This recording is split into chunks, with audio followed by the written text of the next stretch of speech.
is over in India.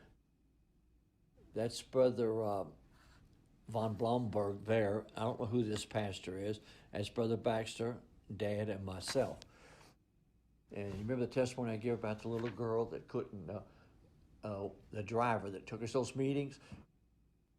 And when he got ready to leave, Daddy says, "Go get that driver." He said he was so nice to me. He never would talk to Daddy when he come.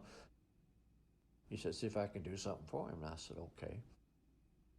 And so I got him. I said, "My dad would like to talk to you." I said, "He'd like to thank you for, being good." And he said, "No, that's all right." I said, "No, he'd like to." And so he did. And so we met him. And he says, "You've been so nice to me, never disturbed me going to the meeting." He says, "What can I do for you?" And he said, "Well, Brother Branham, I got a little friend of mine," and said she come to meetings, but she never could get in there with so many people. There's just big old fields of people there in India. And he says she couldn't get in, and says she's crippled. And said, "If you could just go by and shake her hand, so that would just be more to me than anything you could do." He said, "Okay, let's just go." So he took us over there, and we got there's a bunch of little kids on the floor playing. And he was playing with them, or talking to them there.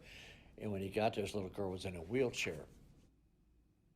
And it wasn't a beach ball, but it wasn't a little ball. It was, kind of a medium-sized ball. And they was throwing it back and forth, and she was laughing. She couldn't speak English. And so Daddy spoke through the interpreter. He said, "I'm Brother Branham," and they talked to him a little bit.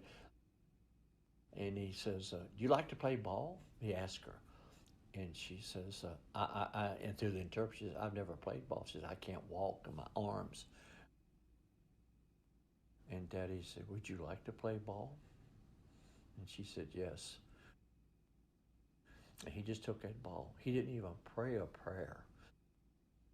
He took that ball and rolled it across the floor to her. But it went, past her. He says, "Do you believe, Brother Branham?" And she, through the interpreter, she said, "Yes." He said, "In the name of Jesus Christ, go get me that ball." She come out of that wheelchair and went and got that ball. I'll never forget that. Just for kindness to him.